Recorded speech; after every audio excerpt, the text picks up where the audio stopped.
hockey royalty in the Sunshine State. We earned this. The Florida Panthers taking the ice in 2025. Fires and he scores! It's Brad the Cat!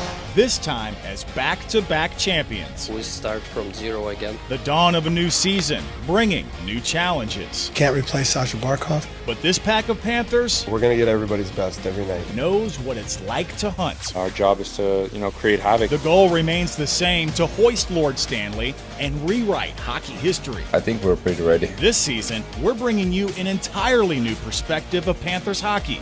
New analysis, And he's got the large frame. new stories, I always dreamt of working for the NHL as a player, and now here I am doing something for the Florida Panthers. all with a brand new look. I'm straight lines, fast, physical, so that's how the Panthers play. Lundell, he scores! And new flair from the Cats. This is Panthers 360.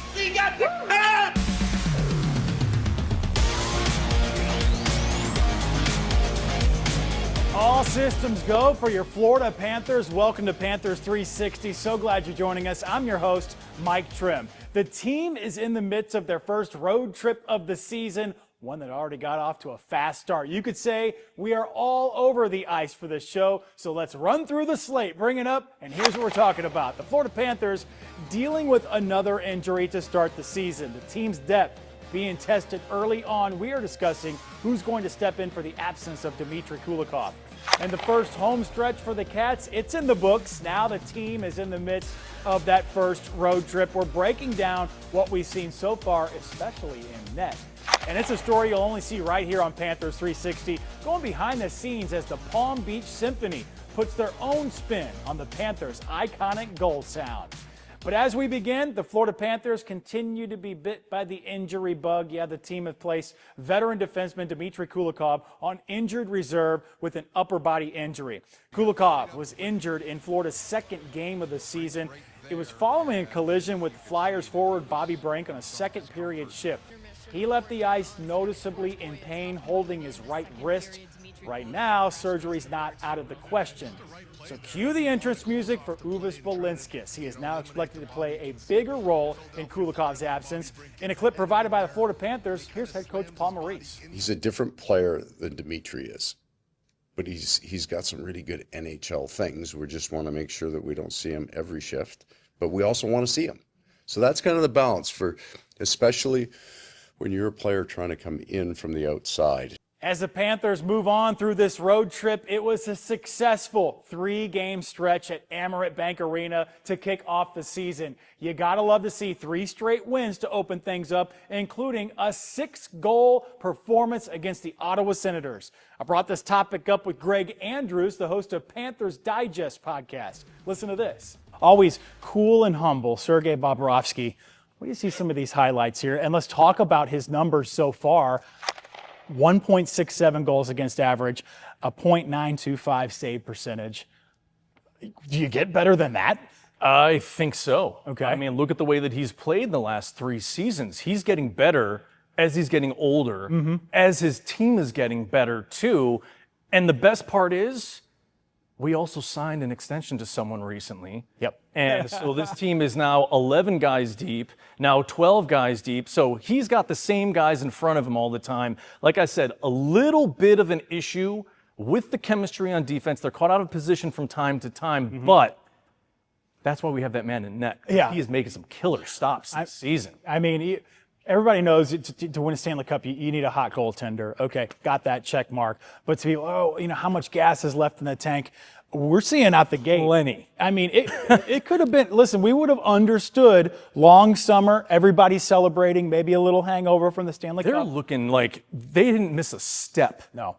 Not at all. No. Even with 3 guys out that are in your top 18 in terms of those first 4 lines and then your defensive pairs, they have not missed a step at all. This team has just clicking on all cylinders. It was a little rocky in that first game against the Blackhawks, a couple of turnovers that caused those 2 goals that happened, but they're playing as a team, like I said, they're just so cohesive that chemistry will get there, so the small mistakes that are happening here and there will disappear eventually. But right now, I like the way this man is playing. Yeah, and there have been some high-stress opportunities. There you go. Here. Look at these kick saves. Just unbelievable. I mean, that reaction right there, I could tell you guys right there, when he's squeezing the puck between his legs, You're not going to get that from a guy who's in his first 3-4 years in the league. You got to be the best of the best to do that. Yeah, so that should have gone in. Yeah, absolutely. So, you're talking about a former Vezina Trophy winner, fastest 400 wins ever in NHL history. So, listen, he is who we thought we were. So I wonder what the head coach thinks about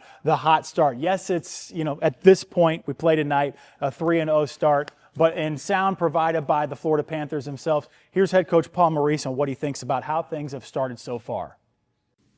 We're not exuberant about our start. But we understand. I think we understand the start. These are the things that we did well. We got 3 wins. We've had good goaltending, good special teams, and we're going to need that. Maybe the special teams are more in focus now with the injuries that we have. You can watch my entire conversation with Greg right now on our WPTV YouTube page. Remember, each week, join me Monday afternoons, 12:15, on your lunch break. Myself and a different analyst breaking down the latest news, trends, X's and O's for the week. But we want to hear from you. Your thoughts. Come with your questions and your comments. Well, Florida Panthers games don't happen without a well-maintained sheet of ice, right? It was a few weeks ago we introduced you to the man at the helm, Graham Kaplinger, the director of ice operations at Amerant Bank Arena. But now I want to introduce you to the Panthers ice crew. They're a key part of the team that you see on game day. Yeah, check it out. I spoke with 2 members at Amerant Bank Arena. Meet Evan Enrich and Gabriel Duncan. Gabriel's in his 11th year. He's the captain of the team. Evan's in his second. 12 teammates in all. Every game help keep the ice safe for players. You're looking at video of not only them on the ice over the weekend, but also tryouts held this summer. It is very tough to make this team, but when they do, during game timeouts, 3 times a period, they remove snow and debris from the ice. That's not all. They also do on-ice promotions, entertainment, and are all-around ambassadors for the Panthers organization. The Panthers are what got me into playing hockey in the beginning. It's all full circle for me. We definitely do have to lock in because we got to make sure we take care of the ice first. But it's a great moment, and it's a great time to be a part of the ice crew because right now our fans are popping. Hey, it's just one of the many teams that make this game day experience at Amerant Bank Arena so special. As the season moves along here on Panthers 360, I'm introducing you to many teams like the dance team and much more. As we continue a busy offseason, boiling over to the start of the regular season, walking you through some of the big contract extensions from around the league. And later, spreading the joy of hockey to everyone. How one Florida Panther in particular, with some special help, spent a day making some new best buddies. You're watching Panthers 360. Start of the NHL season, it's in full swing, but that's not stopping General Manager Bill Zito from conducting business. A number of star players, they ink contract extensions to stay with their respective teams. So let's go around the league right now. Going to show you what you may have missed and catch you up a little bit. We start with the Florida Panthers, an entire hockey world knowing, you know the name, Connor McDavid. Hello, last 2 Stanley Cup finals, the captain of the Edmonton Oilers. Last week, the 2 sides agreed on a 2-year, $25 million extension, carrying about a $12.5 million AAV, average annual value. With the extension, McDavid is set to become an unrestricted free agent in the summer of 2028. They'll be good again with the Oilers there. Aside from McDavid, perhaps the biggest extension news came out of Minnesota. Forward Kirill Kaprizov signing an 8-year whopping $136 million deal to stay with the Wild and forego his potential free agency this summer. His $17 million AAV is the largest in NHL history. He's 28 years old, now signed through the 33-34 season. Next up, a pair of U.S.-born forwards on October 8th. Winnipeg Jets took care of business ahead of their regular season opener, inking top forward Kyle Connor to an 8-year, $96 million extension. That's the richest contract in their franchise's history. Connor was drafted by the Jets in the first round back in 2015 and has scored 30 or more goals in 7 of his 8 full NHL seasons. And finally, one of the top centers in the league, staying in Las Vegas, Jack Eichel and the Golden Knights reached that agreement on an 8-year, $108 million extension. That's a deal that came just hours prior to the season's opener for the team against the Los Angeles Kings. 28-year-old Eichel entering the final year of his 8-year deal, originally signed with the Buffalo Sabres, but if you remember, it changed the course of Vegas when Buffalo traded Eichel to Vegas back in 2021. Can't forget about the Cats. So, yeah, there was a lot of off-season news. But this week, team agreed to terms with Gadji. That's right, forward Jonah Gadjevic to a 2-year contract extension. In a statement, General Manager Bill Zito saying, quote, you can read along here. Jonah has become an integral part of our locker room, a strong contributor for our group on the ice. He possesses a fearless attitude and unrelenting competitiveness. We're excited for Jonah to continue with us here in South Florida. End quote. Congratulations to him. And you know he is a rough one on the ice, one of our enforcers on that line. Here we go. Still to come, the love, highlighting the roots of the Florida Panthers, where they're from, how they grew up. This week, we're staying stateside, learning more about the city One Star calls home. This is Panthers 360. As the Florida Panthers weave through the first stretch of road games this season, at the end of the tunnel, a homecoming of sorts for one of the Cats' top line forwards. October 21st, circle it on your calendar. It's going to mark the return to Boston for Brad Marchand. This week, I brought this topic to our analyst, Greg Andrews. I want you to take a look at this. Okay, Greg, big return to Boston for a certain player. Maybe you know he used to be the captain. It's Brad Marchand. Now he's a Stanley Cup champion with the Florida Panthers. Again. It was March 11th, actually, of this year. The last time the Boston Bruins and the Panthers faced off, Marchand actually didn't play that game. Nope. Bruins got the last laugh on the ice, scoring 3 third-period goals and beat the Cats 3-2. But now we have a big date circled, October 21st. Marchand returns to Boston once again. I want to know right off the bat, will he get booed? Will he get cheered? I think he's going to get more cheers than boos. I mean, he brought them the Stanley Cup in his second year, and he played great in the playoffs. He's one of the main reasons, if not probably the reason why they won it. That's when you saw the Rat become the Rat, really. You know, if you really look at the numbers here, I'm going to take a look at it really quick. Yeah.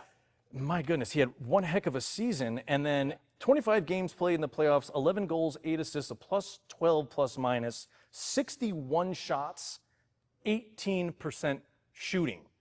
I'd say that's pretty hot when you're in the playoffs. That was, yeah, and like 10 goals, 10 assists in these last playoffs.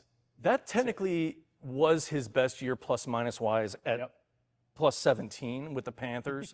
But if you want to talk about another good year in terms of point totals, that was 2018-2019. He had 9 goals and 14 assists, so 23 points. But I'm telling you, I think last year was his best playoff year ever. I mean, did he look like he was 36, 37? No. We don't win that Stanley Cup without him. I'm just here Absolutely not. And I think everybody in that locker room will tell you as well. He's just kind of, there are so many guys at heart and soul of the team. He just fit right in. He's a big voice in the locker room. It's road trips like these where, you know, hey, he's keeping everybody light on their feet, always bringing the energy. But this is one of the early storylines of the NHL, guys. Marchand returning to Boston. And it's one of the best ones, I think, because I don't think there's going to be a single NHL fan that's not going to want to watch that game. No. I don't care if you hate the Panthers or you hate the Bruins. Watch it because there's going to be a ton of action, and I think Brad Marchand is going to put on a show. There's juice behind that game, and the Bruins, by the way, not off to a bad start at all. They are doing good. Pastrnak is having himself a season. They're a little top-heavy with the scoring, but hey, when you have somebody like that. That's how it's going to be. I mean, he's a 100-point scorer how many times in his career already?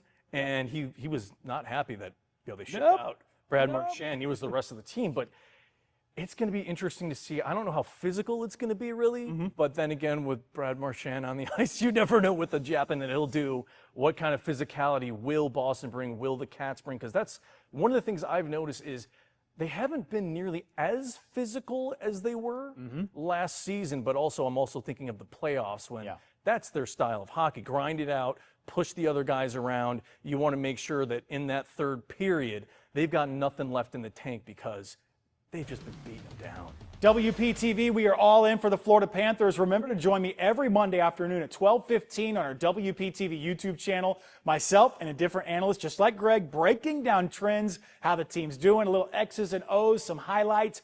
Watch my full interview with Greg Andrews or any of our guests right now on the YouTube page. We want to hear your thoughts. Come with your questions, comments. We'll get them answered for you. All right, go Cats, go. Woo, that's what we hear every Panthers score at home. The song, it's iconic. The fans sing and chant along. And the Palm Beach Symphony giving the upbeat music a new twist. Our Tyler Hatfield goes behind the scenes listening to the new music that's being created. They're not using hockey sticks or pads or gloves, but this team is subbing in drums, trumpets, and violins. And just like the Florida Panthers on the ice, here in this concert hall, every player principal viola, first viola, plays a vital role. Equated to a church choir, it's the tenor voice. In order to score. It looks like a violin, but it's a little bit bigger than the violin, but you still play it the same way when you still hold it here. The Florida Panthers are getting the Palm Beach Symphony off the bench. I mean, I didn't think I'd ever be able to support them in any way, really, but this is amazing. I'm really happy about it. Chauncey Patterson is one of 58 members of the orchestra, recording music for the reigning Stanley Cup champions, turning the song you hear after every goal into a new masterpiece. You know the original. The first melody was recorded in this microphone, which you can see that my dog ate. I spoke to Brazilian songwriter-producer Brian Cohen, who helped bring Go Cats Go to life. So we wanted to do something like singable, but not too heavy, something memorable, but not too poppy. We implemented like rock things, like guitars, dang, gang, gang, gang, gang, and it has like the attitude. So it's not only like a dance song. So I think everything kind of merged together. Now, the melody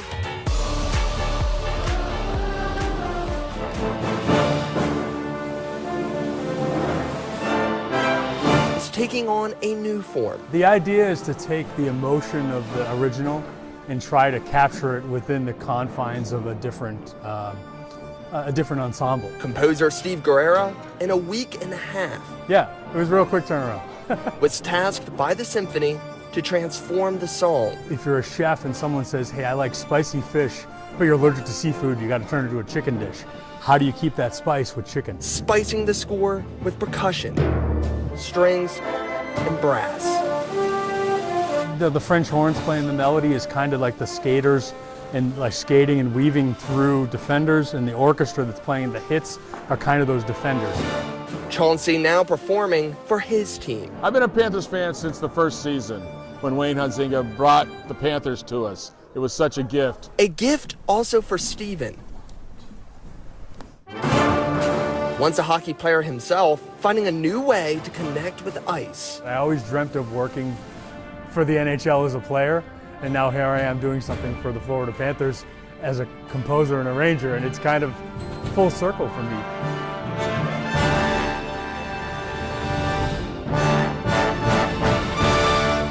All off-season, the Florida Panthers work hard to spread the joy of hockey to places and people who may not be familiar with the ice. One Panther superstar and Lord Stanley's Cup spent a day making some new best buddies. Take a look at this. It was back in September. Forward Carter Verhaeghe visited the Baptist Health Iceplex with the familiar friend, the Stanley Cup itself. Skaters from Best Buddies International and the Florida Panthers Adaptive Hockey Program joined fans, and they were able to skate on the same ice as the pros. Also get some tips and share special moments with the Cup. My wife really got me into it, and I've been last couple of years been working with these organizations, and to be able to share the Cup Day with them, it's been awesome. Oh my God, it was so incredible. Love to see it. Incredible job by Carter and the Panthers. Let's go now to the best thing I saw this week, taking you back to Game 2 to start the season. The Panthers spoiling Rick Tockett's debut as the head coach of the Philadelphia Flyers. Early in the third period, Brad Marchand breaking the tie, as he always does, right? A rocket of a wrist shot from the sidewall. The Flyers goalie didn't stand a chance, couldn't even see it, screened a little bit. That was the eventual game winner last Thursday night. Best thing I saw this week. Want to see your excitement at Panthers games as well? How about Diana Burattini from Lake Clark Shores in Palm Beach County sending us this picture from the game against the Philadelphia Flyers? Hey, we know there's a large fan base all around South Florida. Keep sending those pictures in, and we'll share them here on Panthers 360. We'll be right back. Time to get to know your cats up close and personal. Each week here on Panthers 360, we like to highlight the roots of the Panthers. This week, Headed out to the Midwest, St. Louis, Missouri, the hometown of Matthew Tkachuk. It is the gateway to the West. St. Louis, home to the tallest man-made monument in the U.S., the Gateway Arch. It stands at 630 feet tall. Also home, St. Louis is to the world's largest chess piece, a 14-foot tall king located in the World Chess Hall of Fame. The piece is 53 times larger than its normal-sized counterpart. Now, Tkachuk actually grew up as a youngster as a Blues fan. That's because his dad, Keith Tkachuk, played for the Blues for 9 seasons. Like Florida, I love St. Louis. I still go back there in the summers. Like, all my friends have moved back there now. My parents are there. It's a really great, I call it like a comfortable town. Like, the people are amazing. It's like such a small world. Everybody knows each other. It's kind of like, it reminds me of Fort Lauderdale. Like, everywhere you go, like, somebody knows somebody. Matthew, obviously right now recovering from off-season surgery. Right now unclear the exact timetable of his return, but we'll be there for him when he does. Right now, it's that time where we go back into the Panthers vault, a look back at the history of your Cats. You diehards love this segment, taking you back to October 8th, 2016, a very special game for the Florida Panthers. It was a preseason trip to West Point against the New Jersey Devils. It was the first NHL game played at the Military Academy, and the Cats came out on top with a 4-2 win thanks to goals from Aaron Ekblad, Vincent Trocheck, and Jaromir Jagr. The team's owner, Vincent Viola, also a West Point grad himself, veteran of the U.S. Army's 101st Airborne Division. A salute to your service, sir. It was also a special trip for Derek McKenzie. If you remember, he was named the 9th captain in team history after Willie Mitchell passed it down. We love it. It's the history of our Cats, and we're here to make more memories, especially here on Panthers 360. I want to thank you so much for joining us. Check out our weekly interviews every Monday at 12:15 on our YouTube page for WPTV News. Until then, for Panthers 360, I'm Mike Tripp.